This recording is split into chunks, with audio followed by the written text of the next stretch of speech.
I mean, if you ask, someone who had the first speech in the church and to convert 3,000, it was Peter. Who received the revelation of the Gentiles? It was Peter. You go through the whole thing, Peter, Peter, Peter, Peter, Peter, Peter, Peter, Peter, for the majority of the New Testament. I mean, it's clearly 195 times to 29. There's clearly a primacy of, going on here in Peter's life, that he is the head apostle. And we can even see this even more clearly in Matthew 16:18. Do you want to open that up for us and explain what many people might misunderstand?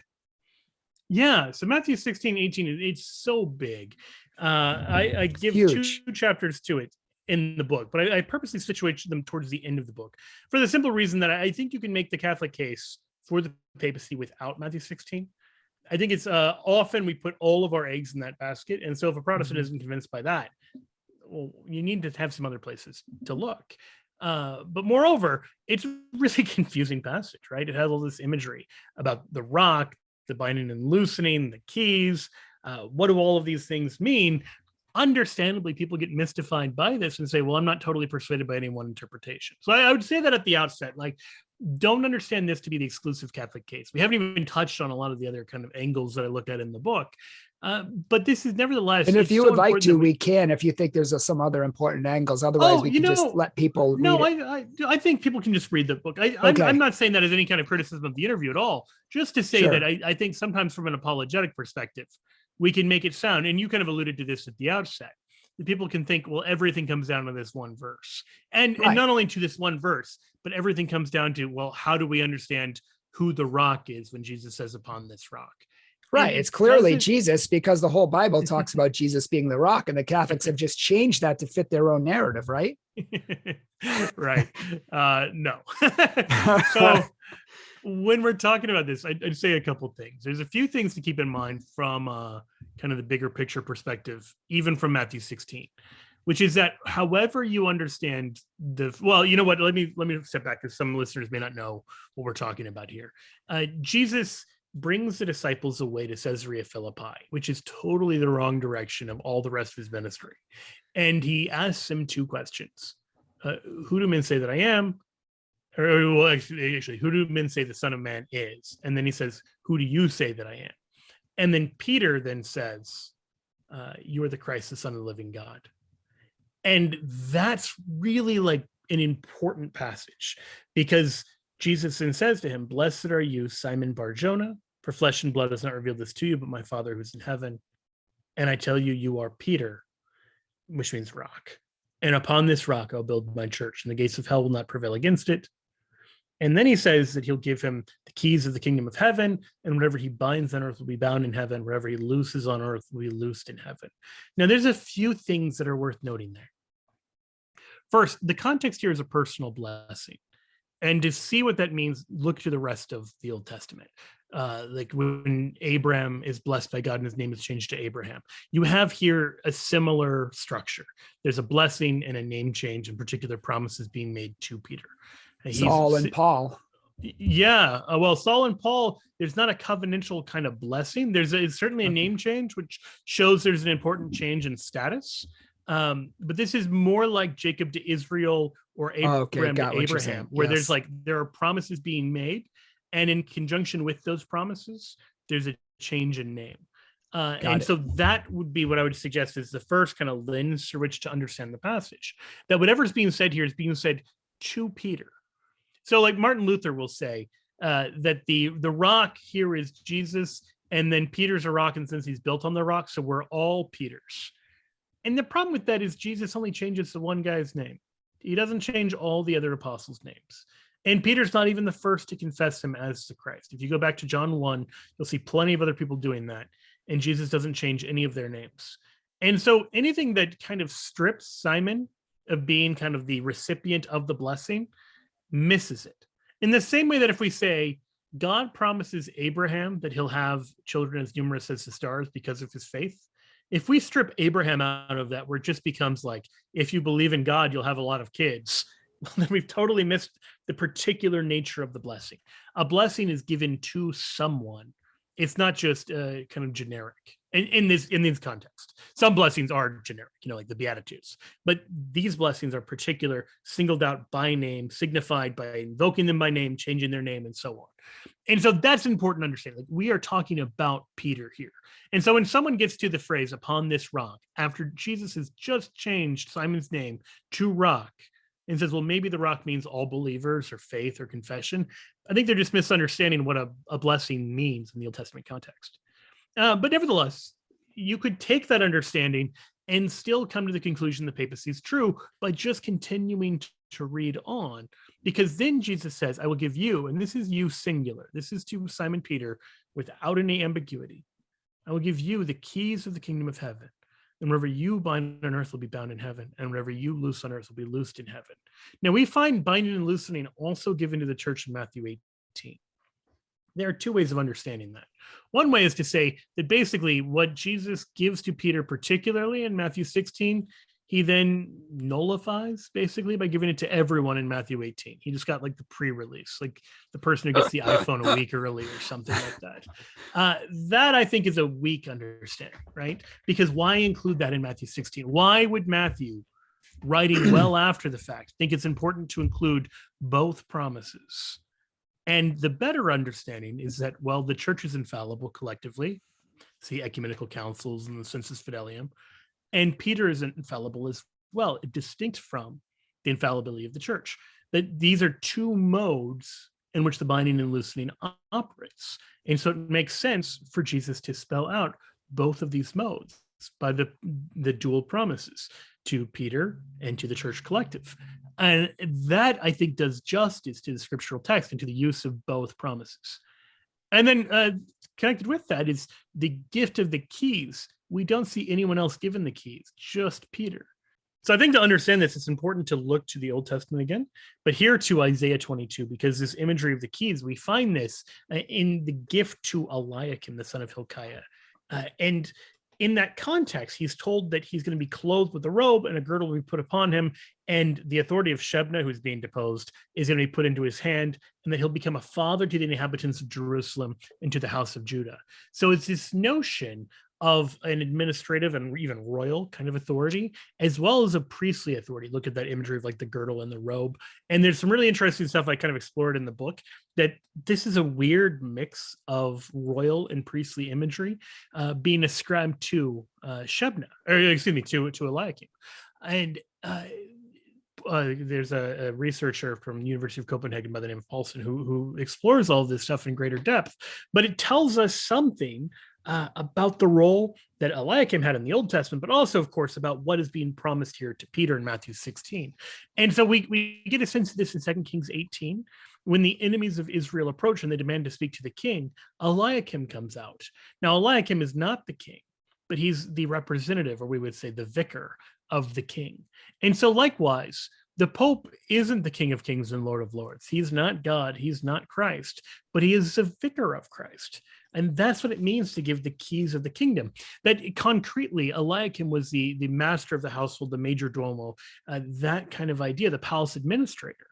And likewise, the Pope's role is akin to something like that, in terms of running the earthly affairs of the kingdom of heaven and kind of sorting things out. So if we understand that kind of context, then the gift of keys is really significant. Now, Protestants will sometimes point out that, well, Jesus also describes himself as having keys in Revelation. And he talks about having the keys of life and death. And it's like, well, yeah, exactly.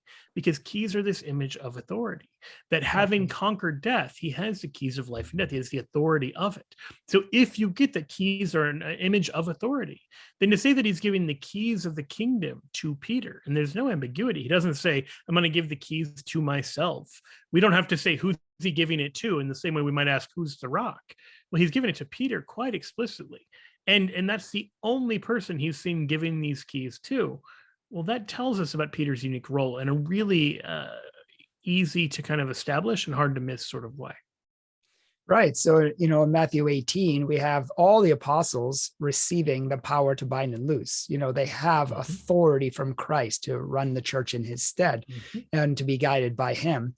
And then in In a unique way, we have Peter receiving a slightly higher authority, a primacy, if you will, by receiving the keys of the kingdom, which only he received. And to be fair, to be sure, there were other authorities in the kingdom of Israel, but they all answered to Eliakim, who had the primacy of authority because he had the key of David. So likewise, Peter's not the only authority, but he has the primacy because of those keys.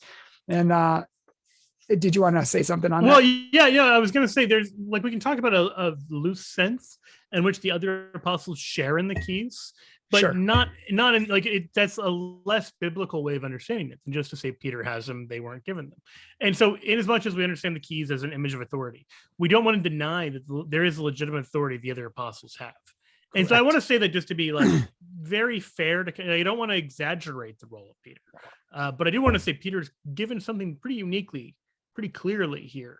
Another Old Testament passage to look to would actually be the investiture of Joseph in the book of Genesis by Pharaoh, where he makes him the second in command. And the way that is signified with like the putting the robe on him and everything else looks a lot like what we see in Isaiah 22 in regards to Eliakim. And can you talk about, I want to talk in a minute about Peter and his role, but with the Good Shepherd, but maybe you could talk about, you just said, it's obvious that Peter is the rock, and I agree, but, many people would disagree on that. And they would say that Christ is the rock. And to say that anyone or anything except Christ is the rock is unbiblical and even maybe blasphemous. Yeah, so I think a couple things here. One, I want to just be totally fair in terms of the evidence. This is not a place where Christians have historically been united. In the book, I point out that there were 4 major theories in the early church about what Christ means by upon this rock, and that many of the church fathers took more than one of those interpretations pretty freely. But they weren't necessarily one or the other. So we could talk about the rock as Peter's faith, as confessions of faith, and as Jesus. And because this is imagery, it's not, straightforward didactic, that it's possible that an image has more than one kind of meaning to it. And so, in fairness, I'm not saying it's Peter to the exclusion of every other possible interpretation, or it's Peter so clearly that no one could ever interpret it a different way. It's clearly that's not the case. But within those bounds, I think it's still, anyone who says it's not Peter is arguing against the clear meaning of the text and clear meaning of the context. And in the book, I actually look at some Protestant scholars who do a pretty good job of explaining why it's best understood as referring to Peter, and moreover, why the standard Protestant objections don't work. The second objection is this distinction allegedly between Petros and Petra. The notion is that Petros means a small rock. You'll sometimes hear it said that it's a pebble, and Petra means like a large rock. And this just isn't true of first century Greek. But more than that, it's also irrelevant because Jesus didn't speak these words in Greek. He spoke them in Aramaic. And we have good reason to know that. In John 1:42, we have the prophecy of the name change of Simon to Peter. Jesus, upon meeting Simon, tells him he's going to change his name. Now, this is really remarkable. I look at this in the book, that in John 1, you've got person after person confessing Jesus as the Christ. You have John the Baptist saying that he's the Lamb of God who will take away the sins of the world. You have all of these images, including by Andrew, including by Philip, and I'm blanking on the Bartholomew, maybe? No, Nathaniel, who all make these messianic proclamations. Now, if Matthew 16 is Jesus saying, like, upon this confession of faith, I'll build my church, it's weird that he doesn't say it to any of those 4 people in John 1. Instead, he singles out the one person we see in John 1 who doesn't speak, which is Simon Peter. Andrew brings Simon to Jesus, and Simon apparently says nothing. And Jesus says to him in verse 42, so you are Simon, you will be called. And then the word here is Kepha, which John then translates to Petros. That Kepha just means rock. And it doesn't mean pebble. It doesn't mean small rock. It just means rock. So we know that the name change was originally in Aramaic, not in Greek. Why does that matter? Because the whole Petros Petra thing is based on a Greek wordplay that literally doesn't exist in Aramaic. It would just be you are Kepha, and upon this Kepha I will build my church. And so that objection is just built on a misunderstanding of first century Greek, but also a misunderstanding of the language in which Jesus spoke. There's more that could be said to that. But I think those are kind of important images to important objections to sort of clear up to kind of the standard Matthew 16 reading. And one thing that's always struck me is that Jesus and Paul multiple times call Peter Cephas, which is the transliterated word. Yeah, for it's rock. actually, everyone says Cephas. It's actually Kephas. It's a hard C, which is like it's because it's coming from Kepha. It's coming from the Aramaic. The only reason I lean in on the pronunciation there is because it actually tells us something. Like if Jesus had changed his name to Petros, well, they wouldn't switch it then to an Aramaic back to Greek. But if he changes it to Kepha, well, you need to have some way of rendering that in Greek, and the way you render that in Greek is as Kephas. And so that's what's going on there. But there's even more to it. But yeah, I think that's an important kind of just understanding to have. So then people say, well, why does he do Petros, Petra? Why does Matthew do that in Matthew 16? And the reason is because Petros isn't a word used for stone anymore. By the first century, lithos would be the word you would ordinarily use for like a stone or a rock, and so you're not going to say upon this lithos because that would be like a small rock. You say upon this Petra, but Peter's name long before this was already rendered as Petros because it's a masculine form. Matthew, you'll sometimes hear people say Matthew decides to give Peter the name Petros rather than Petra because it's a male name.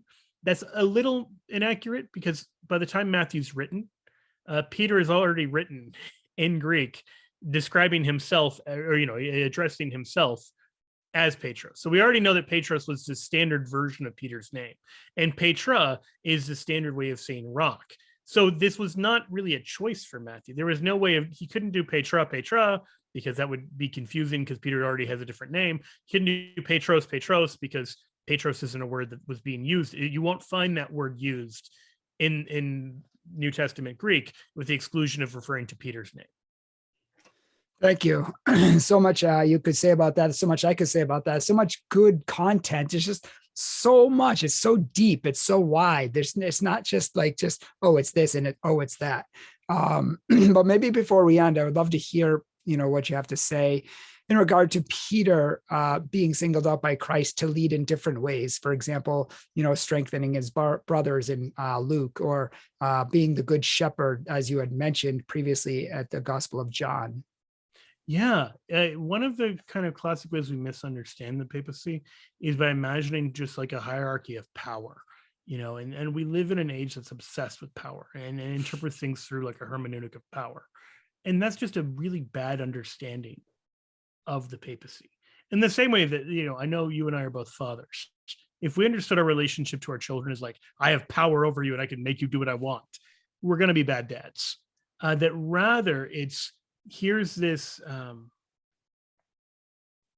entrustment. Here's this person or persons who've been entrusted to me to care and love. And that is a duty. And yes, that includes an authority. But the authority follows upon a loving service, which is why in John 21, the threefold questioning of Jesus is, do you love me more than these? Do you love me? Do you love me? And that's part of the kind of sending of Peter, that it's important that Peter loves Jesus and loved the people. That's why like the mandatum at the Last Supper is to wash the feet, as well as to institute the Eucharist. And so that kind of is the hermeneutic necessary to understand like Luke 22 at the Last Supper. The apostles are arguing about which of them is the greatest. And Jesus says that it's basically servant leadership and says, I'm among you as one who serves. And then he singles out one of the 12 and tells him, Simon Peter, to strengthen his brothers. So he's just said like leadership is servant leadership. And all of you are to do it to the church. And one of you is to do it to the rest of you. And that's what we mean by the papacy. And so it's beautiful that Jesus has taken someone who in so many ways is weak and is flawed, as Simon Peter is, and he's gently cared for him. It really, I would argue, as a model, so that he can gently care and lead us, just as he's been gently cared for and led himself. Yeah. And what about John and the, do you love me? Do you love me? I like, the part of your book where you draw that out.